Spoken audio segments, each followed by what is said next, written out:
Sahabat Indonesia, mengawali proses belajar kita tentang pemrograman bahasa Python, kita pada kesempatan kali ini akan membahas tentang identifier dan juga keywords. Baik, langsung aja kita simak beberapa slide yang akan saya tampilkan di sini. Yaitu pertama, identifier. Dalam bahasa pemrograman, identifier membantu kita untuk membedakan satu entitas pemrograman ya dengan entitas pemrograman yang lain.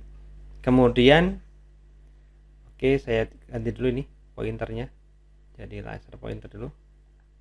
Kemudian entitas dalam pemrograman, contohnya adalah variabel, fungsi, kelas, dan yang lainnya. Jadi maksudnya identifier adalah pemberian nama daripada nama variabel, kemudian nama fungsi, nanti juga nama kelasnya ya.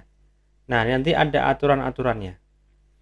Nah, identifier dapat berupa kombinasi antara huruf A sampai Z atau yang ini huruf kecil, atau A sampai Z tapi huruf besar ya, huruf kapital dan juga huruf kecil. Juga kombinasi antara angka. Nah, antara angka yang ini, angka kan hanya ada 10 ya, 0 sampai 9. Dan juga kombinasi ini nanti ya. Kemudian kombinasi ya, identifier juga dapat berupa karakter underscore ya. Bisa maksudnya ketika nanti kita menuliskan sebuah variabel, mungkin nanti namanya misalkan ada dua kata gitu ya. Misalkan data sampel. Nah, data sampelnya dipisahkan, data kemudian dipisahkan dengan underscore ya. Baru kemudian ditulis sampelnya, misalkan begitu. Kemudian sebagai informasi bagi rekan sekalian untuk kita semua, bahwasanya pemrograman Python ini bersifat case sensitif.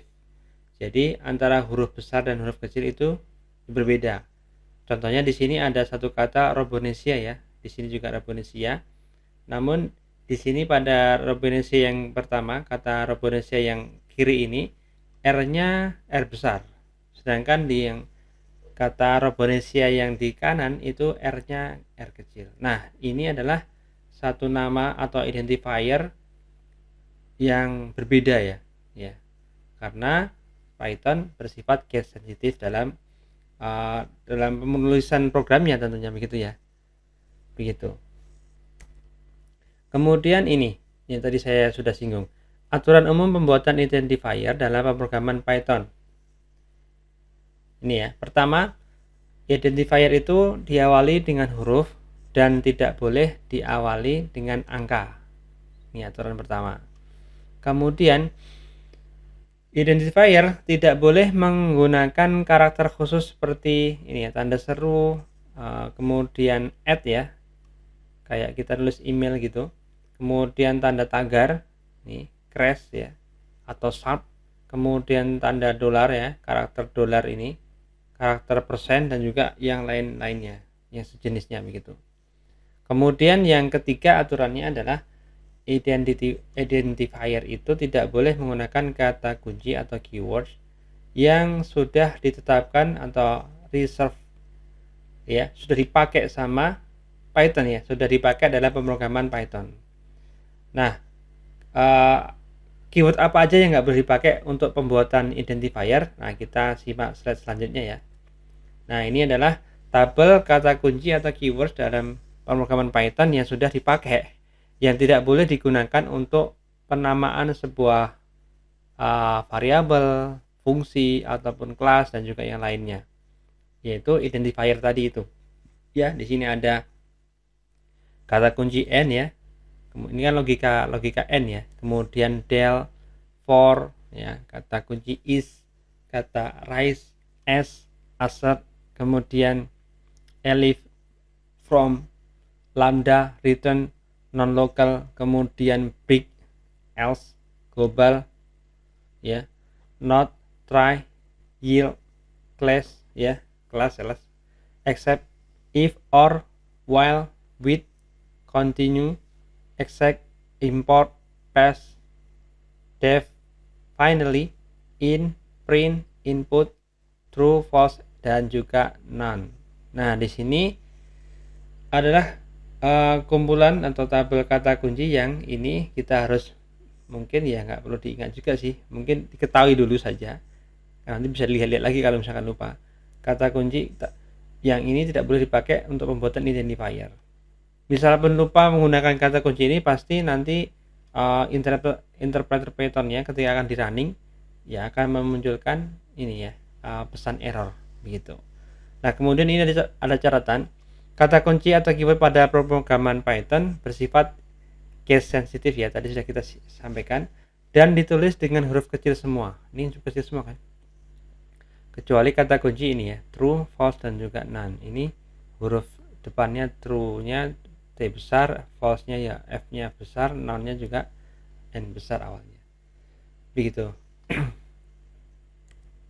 Nah, sekarang contohnya nih. Contoh penulisan identifier. Nah, misalkan yang di atas ini pertama. Data kamu. Di sini lihat ya, D-nya besar, kemudian untuk kata keduanya kamu kan K-nya besar. Nah, data kamu tanpa spasi seperti ini penamaan atau penulisan identifier yang valid ya. Jadi ini penamaan identifier dimulai dengan huruf besar. Kemudian ini yang kedua, data. Ini juga penamaan identifier yang valid. Ini penamaan identifier dimulai dengan huruf kecil, bahkan huruf kecil semuanya, gitu ya. Kemudian ini underscore data 47. Jadi menggunakan underscore di awal, kemudian kata data dan juga angka 4 dan 7. Ini penamaan atau penulisan identifier yang sebenarnya valid juga ya, dimulai dengan underscore, tapi tidak dianjurkan ya. Sebaiknya mungkin kita tinggalkan kita hindarkan menulis identifier variabel atau mungkin nama fungsi atau nama kelas itu menggunakan awalnya itu diawali dengan karakter underscore, walaupun boleh. Kemudian sumbu underscore x tadi ya, ini valid ya. Jadi ini kata kunci kata sumbu misalkan. Karena ingin menuliskan sumbu x gitu, supaya berbeda maka dipisahkan. Nah, pemisahnya adalah underscore. Kemudian sumbu spasi y. Nah, ini tidak valid karena dalam penulisan identifier itu tidak boleh mengandung spasi ya. Penamaan identifier tidak boleh mengandung spasi seperti ini. Nah, kalau yang di atas ini kan spasinya tidak ada tapi diganti dengan underscore. Kemudian tadi sudah kita juga sampaikan tentang aturannya. Jadi penulisan atau penamaan identifier itu tidak boleh dimulai dengan angka. Di sini 10 underscore data ini kan diawali dengan angka nih. Nah, tidak valid, tidak boleh ya. Ya, kalau untuk kita tulis ya pasti nanti ada pesan error waktu kita running program kita. Begitu. Jadi jelas ya teman-teman bagaimana penamaan atau penulisan identifier itu. Jadi inilah cara nanti misalkan kita akan membuat variabel dengan kata dengan kata kunci data kamu. Nanti di sini tulisnya seperti ini sebaiknya gitu. Baik, demikian penjelasan saya tentang identifier.